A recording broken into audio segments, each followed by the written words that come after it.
Good evening, Belize, and welcome to XTV's news broadcast for Thursday, April 9, 2026. Making the headlines tonight, DOE grants conditional approval for PBL expansion. Environmental groups warn of major risks. Early conch season closure raises livelihood concerns for Sarteneja fishers. And Belize looks to Philippines and Nicaragua to replace Cuban nurses. We take our first break and return with the news in detail. When the job calls, you need a truck that works as hard as you do. Strong, reliable, and built for the load. The Jack Freight Truck gets the job done. From the lumberyard to the work site, power your business with confidence. I can count on Jack to get the job done right.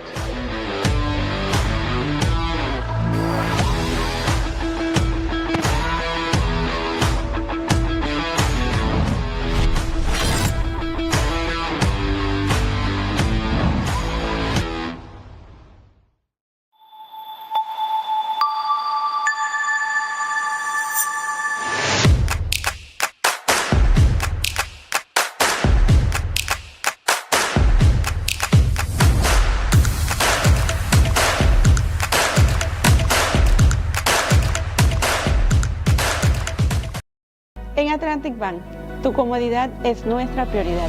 Nuestro centro de contacto está diseñado para mejorar tu experiencia bancaria.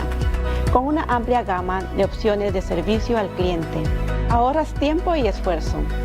Puedes llamar fácilmente para bloquear o desbloquear tus tarjetas de débito y crédito, realizar consultas de cuentas y acceder a información detallada de tus tarjetas. Ya sea que necesites asistencia con la banca en línea, apoyo para comercios o consultas generales, nuestro equipo está listo para ayudarte. Para mayor comodidad, si todos los operadores están ocupados, puedes dejar tu número y un operador te devolverá la llamada lo antes posible para asegurarse de que recibas el apoyo que necesitas. Para mayor seguridad, es posible que necesitemos verificar tu identidad con un conjunto de preguntas sencillas. Recuerda, Atlantic Bank nunca solicitará tu nombre de tu usuario ni contraseña de Atlantic Online por llamada telefónica, mensaje de texto o correo electrónico, asegurando que tu información personal permanezca segura y protegida. Nuestro equipo de apoyo está disponible de lunes a viernes, de 8 a.m. a 6 p.m. en inglés y en español. Simplemente marca al 223-1212. Esta es la línea dedicada para nuestro centro de contacto. Atlantic Bank se compromete a brindarte un servicio excepcional y las herramientas que necesitas para administrar tus finanzas de manera conveniente y segura. Aprovecha al máximo nuestro servicio del centro de contacto. Atlantic Bank, building the future together.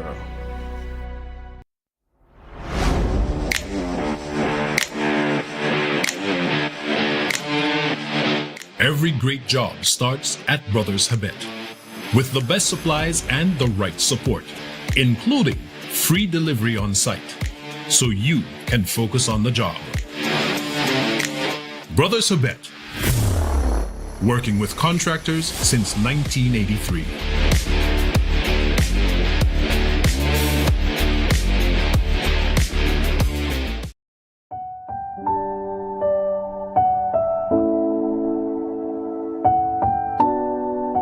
I was overwhelmed. I didn't even know how to talk right now. Estamos súper emocionados, estoy temblando, súper agradecida con todo. Ellos súper felices.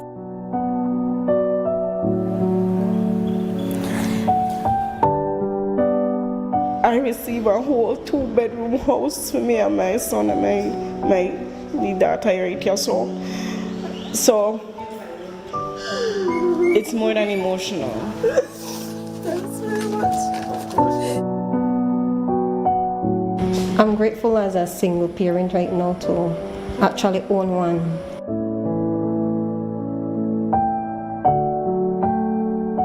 I feel like a load has been lifted off my shoulder receiving this key today.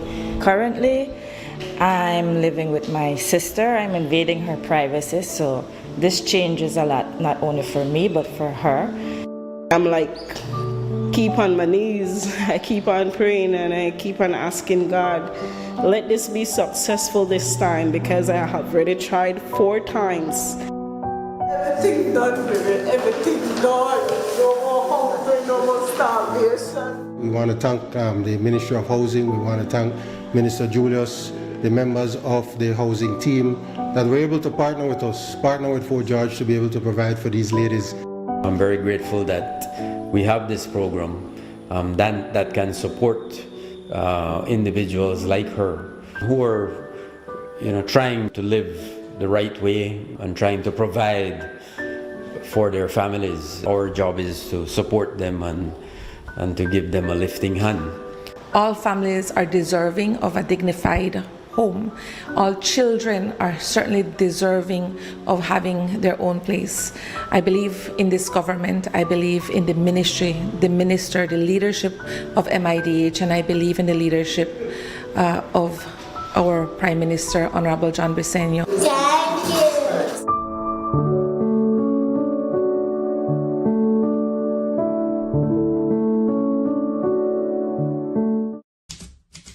In a democracy, what is good for the government cannot be bad for the people. And what is good for the people cannot be bad for the government.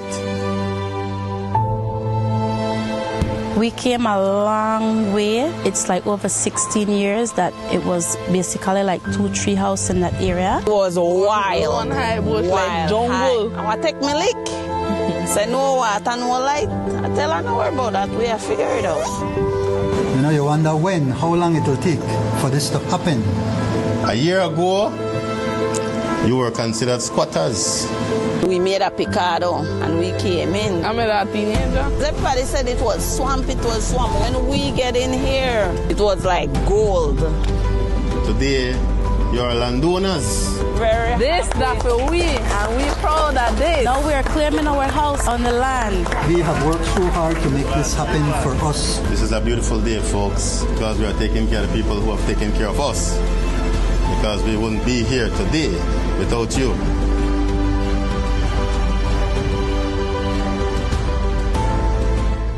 Belize, your voice is shaping our future. The Ministry of E-Governance is hosting National ID Project public consultations, and we're coming to you. Orange Walk, you're up first. Thursday, April 23rd at Central Park, 6 p.m. Come, learn, share, and help build a better ID system for all Belizeans. Then Belize City, it's your turn. Join us Friday, April 24th at the Biltmore Plaza at 2 p.m. Show up, speak up, because your voice matters in creating a smarter, more connected Belize.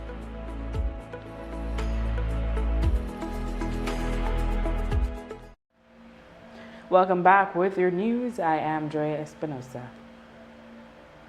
The Department of the Environment, DOE, has granted environmental clearance under strict conditions for the government-owned Port of Belize Limited's cargo expansion and cruise port development project. The decision was taken at a meeting of the National Environmental Appraisal Committee, NEAC, on Holy Thursday, April 2. According to a public notice from the DOE today, NEAC recommended approval after determining that the 2026 environmental impact assessment, quote, varied significantly from the previous 2 submissions and that a majority of the committee supported the project. The clearance comes with a long list of conditions aimed at reducing environmental and social impacts, including requirements for proper containment of suspended materials during dredging, installation of an adequate dewatering system, and long-term monitoring of the proposed mangrove island to be created from dredge spoils. NEAC also emphasized that the developer must commit to community-focused measures such as traffic management, flood avoidance, job creation, and a grievance mechanism. An environmental compliance plan will now be drafted and signed with the developer. Reports are that there was unanimous approval of the cargo expansion aspect of the project, but the NGO representative, Jacinta Usher, voted against the cruise port terminal. We requested an interview, and though that was declined, we were provided with the comments that the Belize coalition of NGOs submitted on April 1. The coalition, which includes the Belize Network of NGOs, Mar Alliance, ECOMAR, WWF, C, Fragments of Hope, the Belize Audubon Society, Oceana Belize, Tide, Jamal Galvez, and Healthy Reefs, argued that despite revisions, the EIA still fails to address core environmental risks.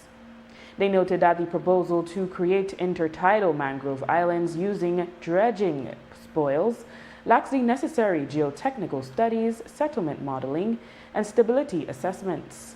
Without these, they say, quote, there is no clear evidence that the proposed islands will remain structurally sound, end quote. That raises the risk of erosion, collapse, or sediment release.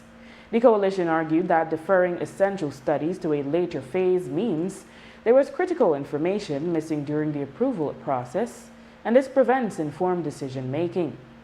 According to the coalition, only one previous example of such man-made islands was provided, and Ecuador's and Belize's oceanographic environments are completely different. The coalition also flagged concerns about pollution, pointed to cumulative impacts from dredge disposal and discharges from the Belize Water Services settling ponds. They note that this, quote, creates a scenario of chronic environmental pressure that is inconsistent with the responsible coastal zone management, end quote. The coalition also criticized the EIA for again failing to assess air and noise pollution from cruise ships, vessels that they noted burn 100% fossil fuels and can require more power than Belize City itself. They consider it a major health risk that the EIA ignores. Another major issue raised is the absence of a legislated national port strategy, despite multiple cruise port proposals currently in play for the Belize City area. The NGOs warned that approving more than one port risks creating sub-economic operations and unnecessary environmental damage. They reiterated that Cabinet had previously committed to prioritizing sustainable development and ecological conservation in the cruise sector.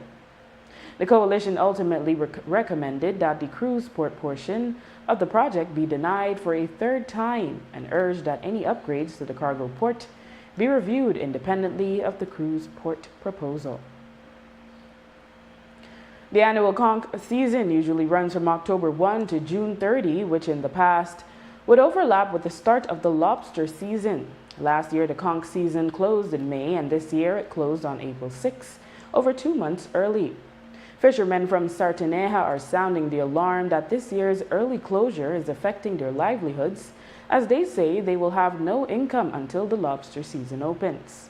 According to them, no one from the fisheries department has reached out to them.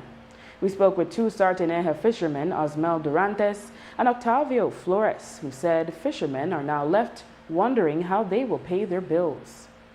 For me, it closed too early because in years past, it used to close on June as the lobster season closed. It closed, the conchs closed. But now, last year it closed on May, and now this year closed on April. And on what I'm seeing is that every year they will be closing earlier until maybe we only have 3 months for the conch season open. And affecting as fishermen, well, I have a family, I have bills on the bank, and how I will maintain to have food on my table for my family. I rent a house. I think that it's really, really affecting us as a fisherman because for 3 months we have to find a job, and here, who will give you a job for 3 months? And how Nobody. many fishermen are in Sarteneja? Sarteneja, if you come to Sarteneja, more than half of the population in Sarteneja is fishermen. Where we fishermen, where we and do right now, we no got nothing to do. Just right now, how the gentleman is speaking to you, that the same thing. How we and live right now in this village like that. Huh? I don't see the whole why they shut that job like that, and that affecting one lot. I tell you, you see what they happen right now in this village. lot of problem they want in this village. Because all the majority of the village in Sardinia, they're fishermen. Anybody from fisheries explain anything to you all about why it goes so early? No, no, sir. To know, nobody knows sit down around one table and discuss the matters what happened to the fisherman. None, neither for we committee. No sit down around one table with fisheries or somebody and sit down and see what is happening. Kenneth Esquivel, the coordinator in the Capture Fisheries Unit in the Fisheries Department, explained that the conch season's closing is based on several factors. He said that while the law states the conch season runs from October 1 to June 30, the law also dictates that the department is required to close the season if quotas are reached to ensure the longevity of the industry. These factors could be biological factors, could be the quota system that is in place, and it could also be by the existing regulatory frameworks. Under the SI 54 of 2012, there's a standard period for the conch season, and legally it runs from October 1st to June 30th. However, the law also gives the fisheries department the capacity to close the season once the quota is realized early. So before the season begins every year, it's a common practice that the department conducts an annual assessment of our conch fishery. And it is within these assessments that we use these assessments to analyze the population densities, and we calculate maximum sustainable yield. The maximum sustainable yield determines the portion of the conch population that can be extracted without directly impacting the conch population when it comes to spawning and recruitment for the next season. So we monitor these landings through the year, throughout the season, and as the quota is realized, then the fisheries department is required to close the season, even if it's not June yet. If we continue fishing, regardless of the status of the population, then we might run into a problem that might lead to overfishing. And that is one of the main reasons why the department needs to close the season early if the quota is realized. Esquivel said that stakeholders are informed monthly about current quotas so that fishers can then be warned of a potential closing of the season.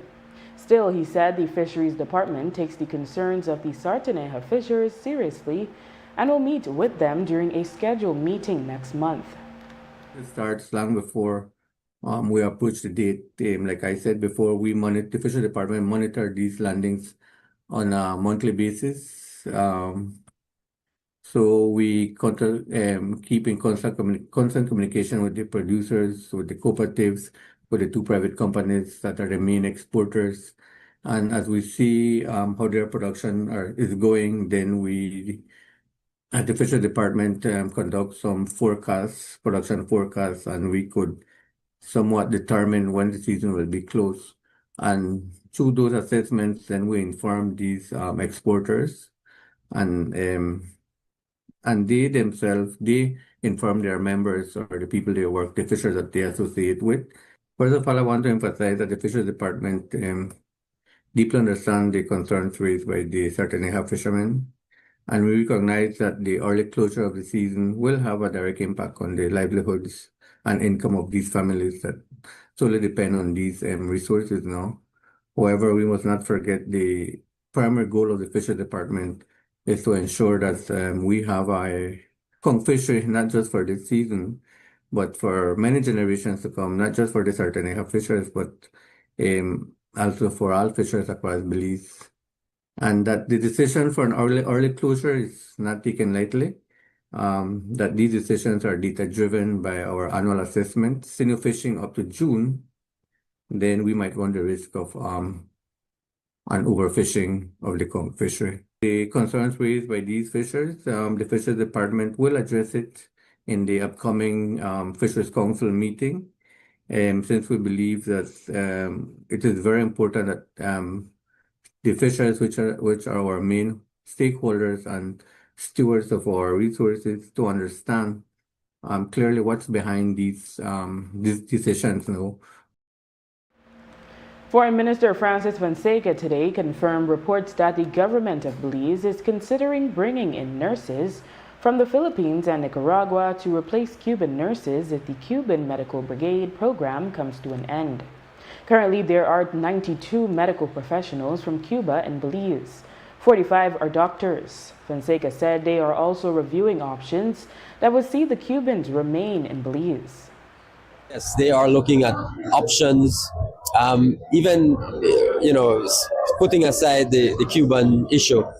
We need nurses, even with the Cubans who are here in Belize. We still have a shortage of nurses. So we have been looking at options. The Ministry of Health has been looking at various options, including, as you mentioned, one, nurses from the Philippines, also nurses from Nicaragua. Those are options that they are looking at. Under its Together We Rise secondary school upliftment program, the Ministry of Education provides close to 300 school runs for students to continue their education. Today, Minister Francis Fonseca confirmed that they too are feeling the pinch of the increase in the price of diesel, and they are currently in negotiations with bus owners. Yeah, we have around 280 bus runs. And whenever we have these additional costs in fuel, we have to sit down with these bus operators to try to renegotiate within the context of our own budget how we can supplement those contracts, because they operate on very, very, very thin margins, very small margins. So yeah, we're doing that right now. We're working with them. We're not asking for any additional funds from Ministry of Finance, but we're looking within our own budget to see how we can supplement those contracts so that they remain viable for them. Meanwhile, in the case of the Belize Bus Association request just before the Easter, the Minister of Transport, Honorable Louis Zabanet, confirmed that he shared with Cabinet the letter of request for assistance by the Belize Bus Association in the face of rising fuel costs.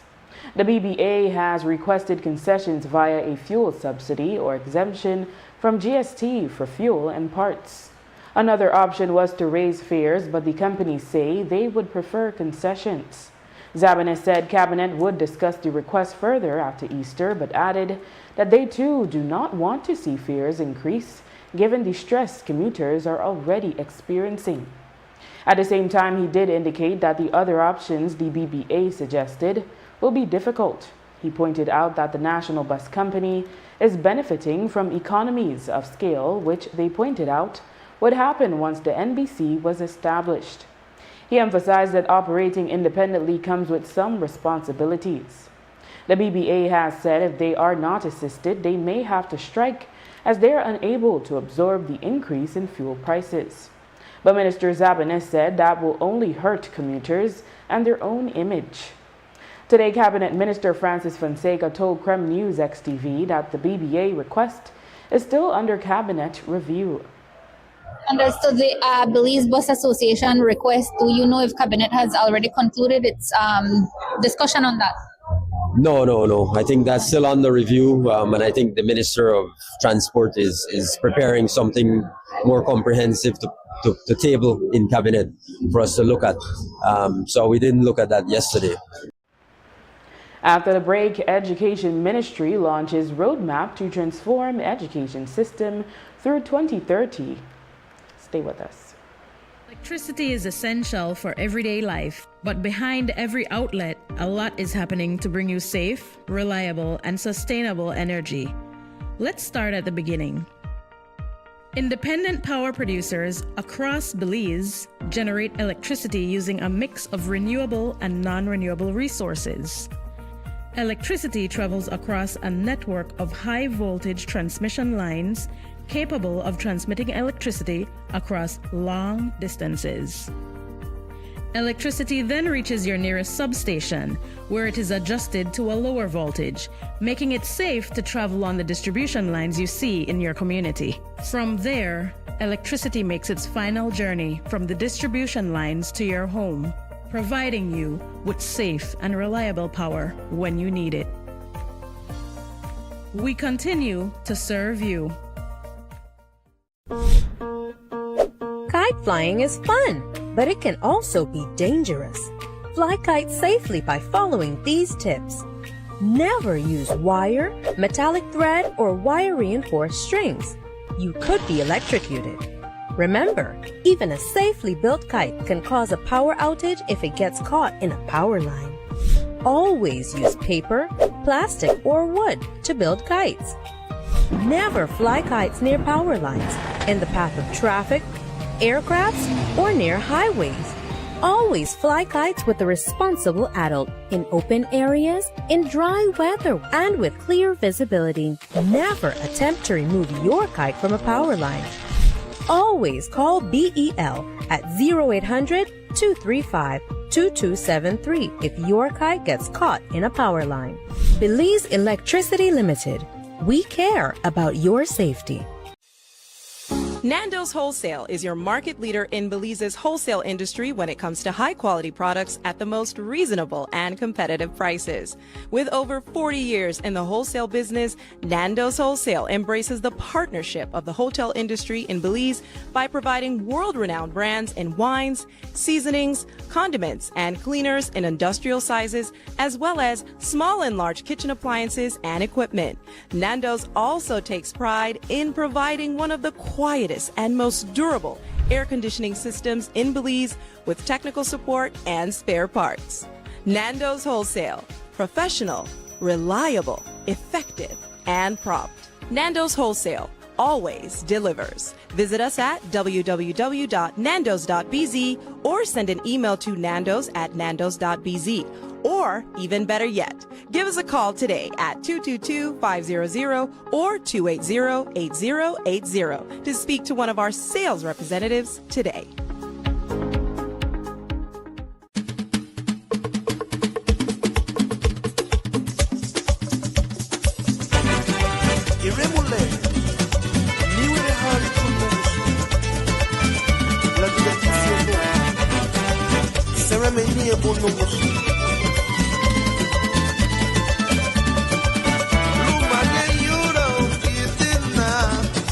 Body here now, love pura y siete. Aro tutu kumutino, sunkateleri chabe, sunkateleri babe. Yey hey badi puti danandige, loso de bagare.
Is that all? This is everything.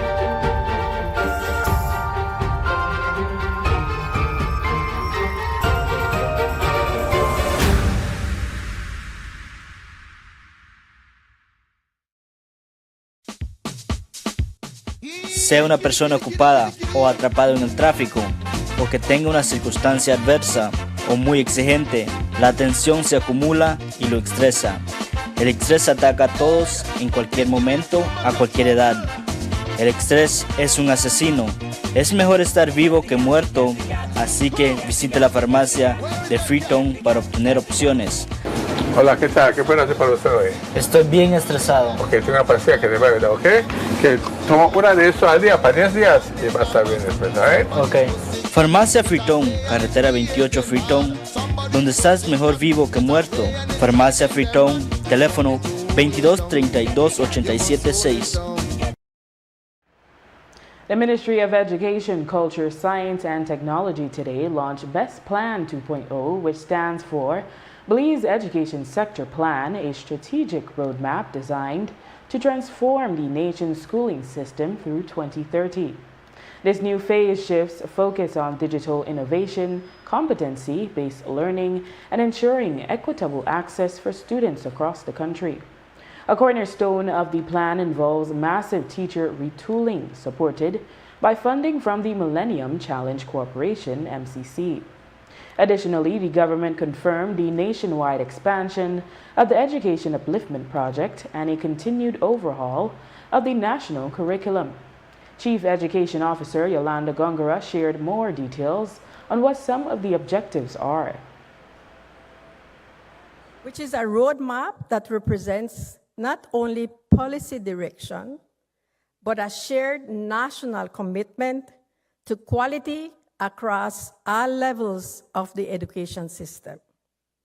Today marks more than the preview launch of a document. It signals a renewed vision for education, one that is inclusive, resilient, and responsive to transforming education for equity, quality, and lifelong learning of every Belizean child. We must acknowledge that technology is rapidly evolving, which requires us to rethink how we prepare our learners, not only for examinations, but for life, work, and active citizenship. Our sector plan is the result of extensive consultation, collaboration, and reflection. It represents the voices of educators, students, parents, industry partners, and all our education stakeholders. While the plan sets out 18 key result areas, at its core, it is really about the following 4. Student-centered learning and improved outcomes. Teacher well-being, professional development, and retention. Equitable access to quality education across all levels. Strengthened governance and accountability. And 4, alignment with national development priorities and workforce needs. Minister of Education Honorable Francis Fonseca said that there is a focus on access to education for all, but also emphasis on completion. This plan is grounded in evidence, experience, and a renewed national context. It sets out, as the Chief Education Officer said, core objectives, and I want to highlight 5 of them for you. 5 core objectives.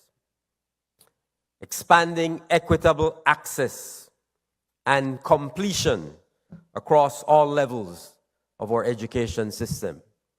Very important. We can't just talk about access to education. We also have to talk about completion. We want to make sure that when our students enter the education system, they don't only access it, but they complete it successfully. So access, equitable access and completion across all levels. Every child in this country, every student in this country, wherever they live, Belize City, where we are today, or in the most remote rural communities of our country, should have equal access to quality education. Improving learning outcomes and teaching quality. Very, very important. Learning outcomes, teaching quality. That is central to improving the quality of our education system generally. During the ceremony today, Minister of Education Honorable Francis Fonseca reflected on how far the country's education system has progressed regarding equity and inclusion. He said that compared to decades ago, Belize now offers more education opportunities for women and girls, as well as students who are differently abled. Still, he said, more needs to be done. For many, many years, many decades ago, perhaps young women did not have equal access to our education system many decades ago. That has changed fundamentally in Belize, to the point now where the men complain that they are being left behind. And that is very true certainly the data shows, certainly at the tertiary level, women are getting tertiary education almost at a ratio of 3 to 1 at the tertiary level. And we're very, very proud of the fact that we have ensured that we have provided every opportunity for young women in our country to access education at all levels. But we have to do more. We have to do more to ensure equity across the education system. And inclusion, very, very important.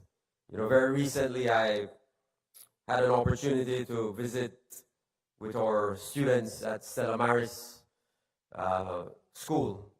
It has a long, fancy name right now. They've changed the name on me. But I still call it Stella Maris School. But again, when you visit with these young people,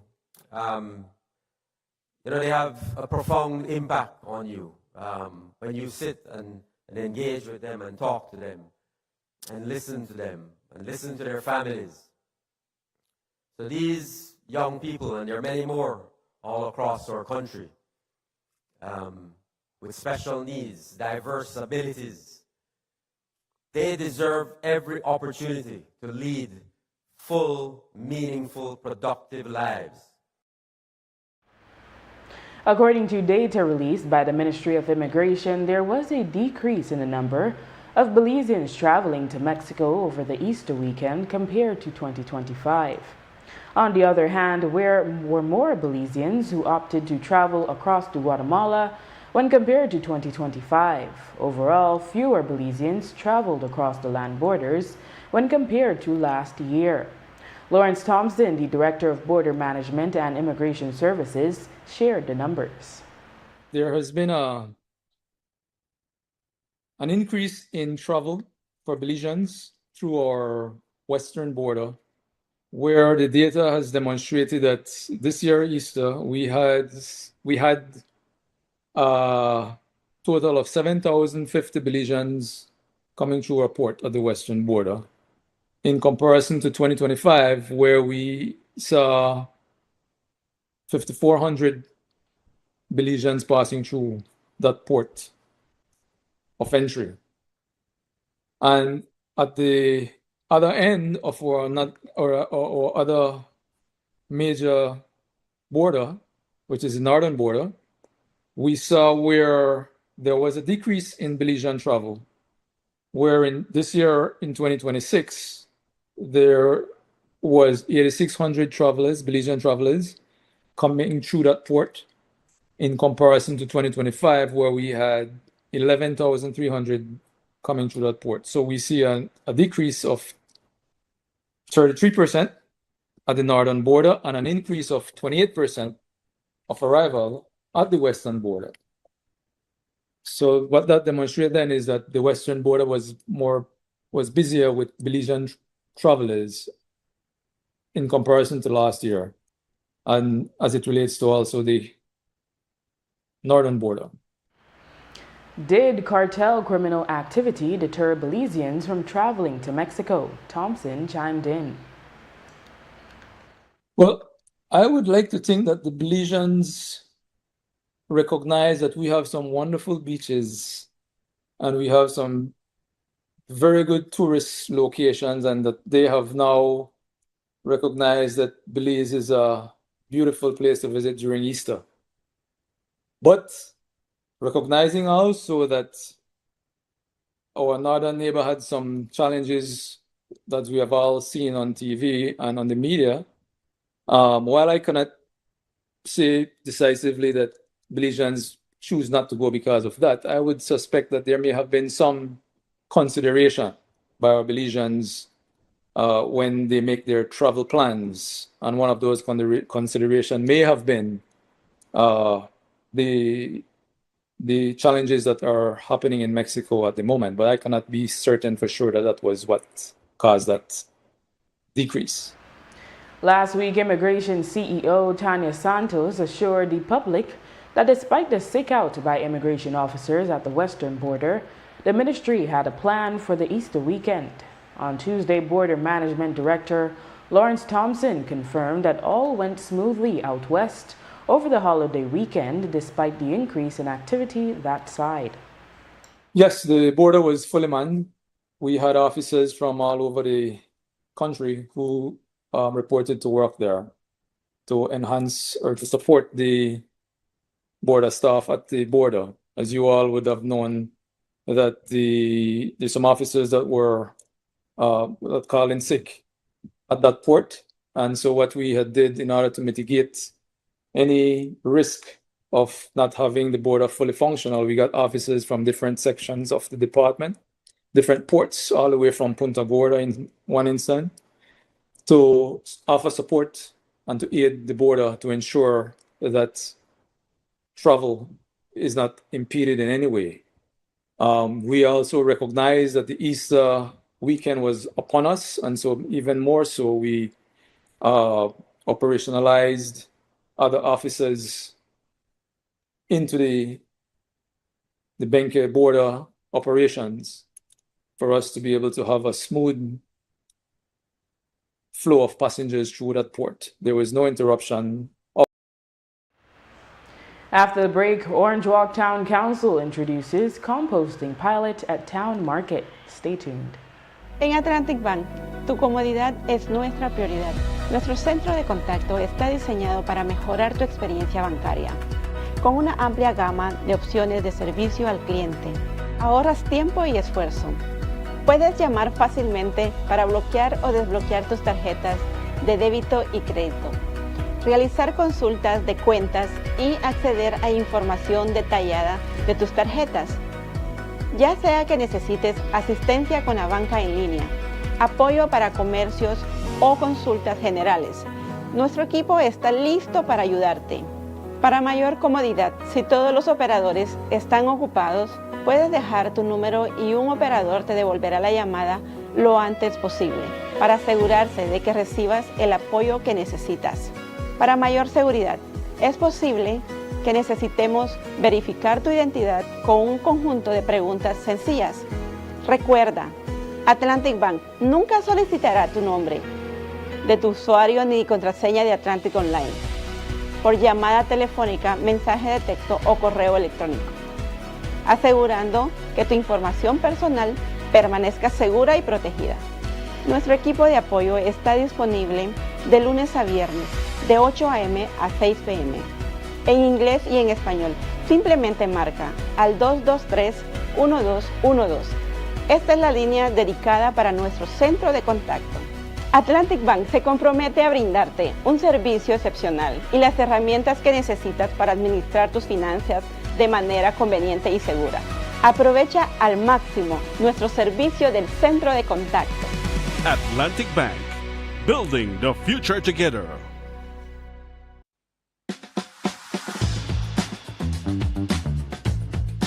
This is a Jack X200. This is a very recommendable vehicle. Storage capacity to the max, right? Fuel efficient, easy rider, AC not a play, the pump, comfortable, and it carry me to all my destination. I can count on Jack to take me and my packages where I need to go. I recommend it anytime. We're the best from the West.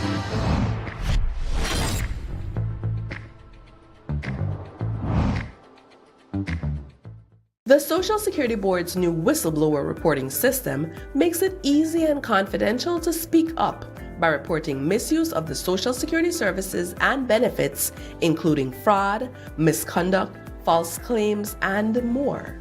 If you know of any unethical or illegal activity relating to SSB benefits, claims, or personnel, go to ssbspeakup.integrityline.com or use our toll-free hotline 0800-SPEAK-UP, 0800-773-2587. This confidential reporting system is a way for you to report concerns or incidents privately without fear of reprisal. Your submission is confidential and anonymous. The Social Security Board is committed to providing a secure, confidential medium for whistleblowing that promotes organizational accountability and enhances public confidence in our services.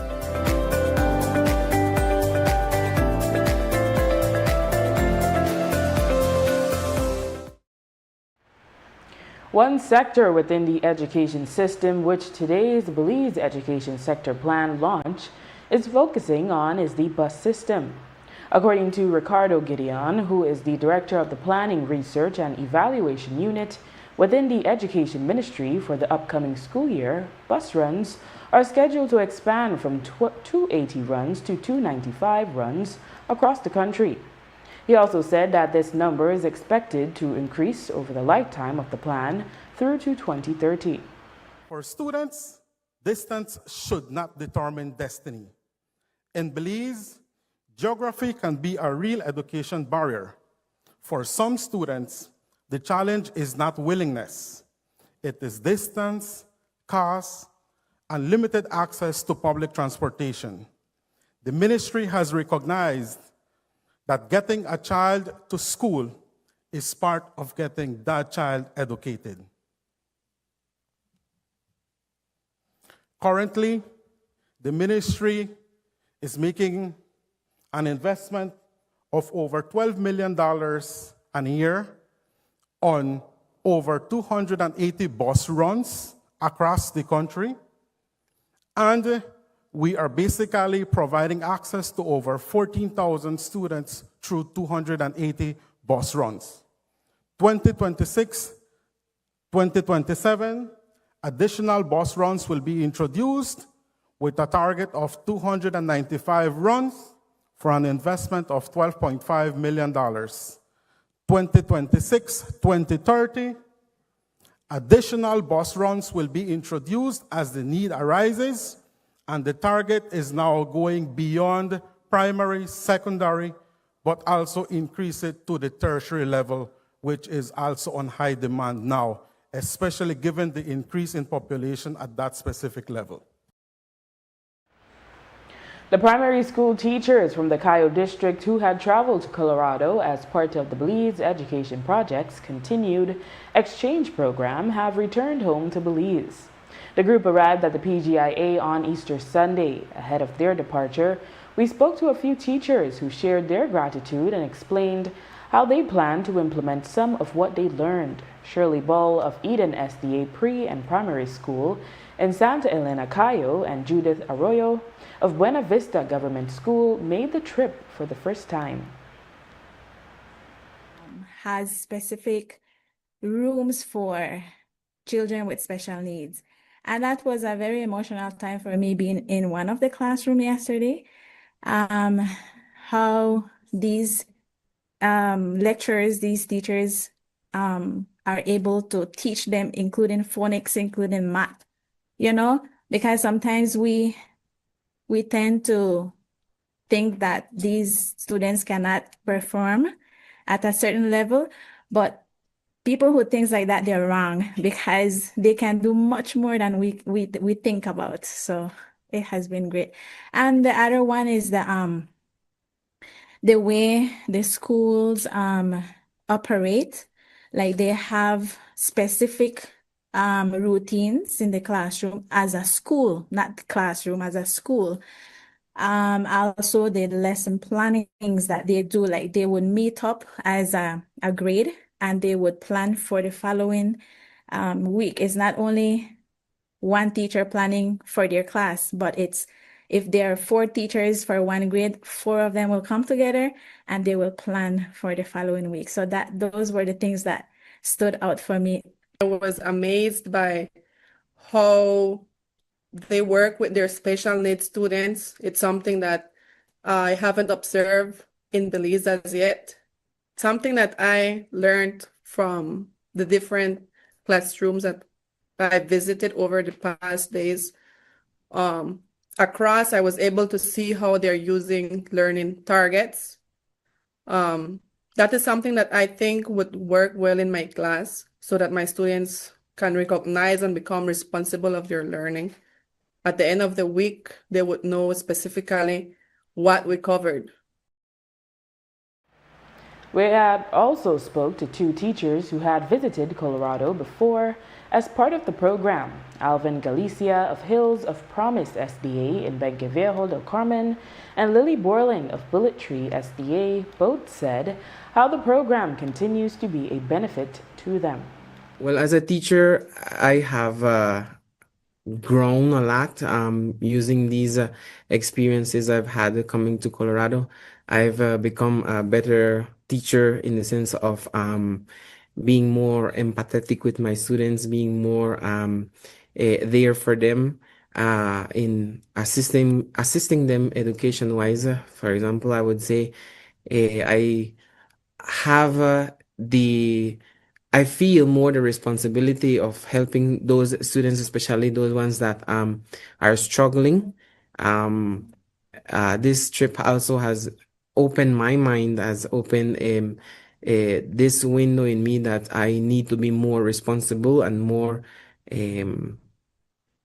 dedicated to my job, to my profession in helping the students. Yes, I'm very thankful and grateful, for the opportunity to be here again in Colorado. It was such a nice experience. I'm taking a lot with me, and I want to say thank you to the BP team and also to those teachers that, welcomed us in their classrooms, and for also even our hosts for the time that they took as well. Some of them have families, but they took some time to be with us, and as well for providing our food, I would say. And I'm taking a lot of memorable moments here and experiences. President and co-founder of BEP, Dr. Jean Kirschner, reflected on the longevity of the program, which began in 2007. She said that many of the teachers involved have grown to be like a family, sharing in each other's highs and lows. She also thanked those who assisted, including Nurse Christine Robinson and Surgeon Rebecca Knight, who were involved from 2007, and her mom and BEP co-founder Judy Dennison. Of course, all of the teachers and schools that were part of it. Certainly, we talked to Mammoth Heights, also Sedalia Elementary, Pine Lane Elementary, as well as, let's see, who am I forgetting? We've got, Mammoth Heights, Sedalia, Pine Lane, and Centennial Elementary, Ames Community College, and the University of Northern Colorado. All of those people. There's also professors. Dr. Jenny Pettit invited us into her class. We talked to Dr. Deborah Romero and also Dr. Amy Semensky has been really instrumental in working with the principals. She does leadership, the hosts, Joelle Bromet and Michelle Will and Christina Bergen hosted people. God, it's just, we have some financial donors. They know who they are, love us putting their names out there. They're our angels that we just adore, and they are amazing. I think what is most impressive is that there are so many people that come together because why? Because everybody believes that literacy is key, and everybody is riveted by the idea of the potential of the future stewards of our civilization, and everybody has a stake in it. It's wonderful to see their changes. I want to be really clear, they change us as well. It's two-way. I mean, we change each other. The Orange Walk Town Council today implemented a new food waste collection program aimed at transforming market scraps into nutrient-rich compost. Launched in collaboration with local produce vendors and the Recycle Organics program, which is funded by Environment and Climate Change Canada, it seeks to reduce the amount of organic material sent to landfills. 10 specialized 5-gallon collection buckets were distributed to vendors at the town market. These buckets will serve as the primary collection points for food scraps. The council hopes that this market-based pilot will inspire residents to begin composting at home. Police on Tuesday arrested and charged 20-year-old Brandon Alexander Sanker and 23-year-old Kevin Wayne Armstrong in connection with the October 31, 2025 murder of Arnaldo Andres Vellos. Sanker was also charged with attempted murder. On Wednesday, ASP Stacy Smith provided an update on that investigation. As a consequence of police's investigation into the murder of Arnaldo Vellos, which commenced on 31st October 2025, police have formally arrested and jointly charged 20-year-old Brandon Sanker and 23-year-old Kevin Armstrong, both of the Corozal district, for the crime of murder. Sanker was additionally charged for the crime of attempted murder in relation to the shooting of Jonathan Vellos. You guys would note Mr. Sanker was recently charged for possession of firearm, the joint charge along with the two minors. Indeed, from the incident occurred in October, Mr. Armstrong and Mr. Sanker were being sought. We had intelligence as to their whereabouts, and when that operation was conducted to apprehend these wanted persons, that resulted in the discovery of the weapon and now the eventual charge of these individuals. In court news, a 23-year-old Belize City salesman, Lucas Canty, has been granted bail under strict conditions following an alleged encounter with an 11-year-old girl at Belize City apartment complex shared bathroom. Canty was arraigned in the Belize City Magistrates Court on a single charge of committing a mischievous act. The incident, which reportedly took place roughly 6 months ago, was recently reported to police by the minor and her mother. According to the child, Canty had previously attempted to peer into her room through a wall gap and later blocked her path to a shared bathroom to try and touch her. In court, Canty denied the allegations, claiming the incident was a misunderstanding and he only intended to share tamales with the children of the complex. While the prosecution did not object to bail, the chief magistrate ordered Canty to immediately vacate the apartment complex and provide proof of a new residence to ensure the safety of the minor. Canty was released on Wednesday evening. And with that, we've come to the end of our newscast. The repeat can be viewed on this station later tonight at 9 and again tomorrow at midday. Join us again tomorrow for another edition of the news. And remember, you can always catch up with the day's top stories on our YouTube channel and Facebook page under XTV Belize, and you can watch the evening news live on our XTV BHNI app. I am Drea Espinosa. Have a safe and enjoyable evening.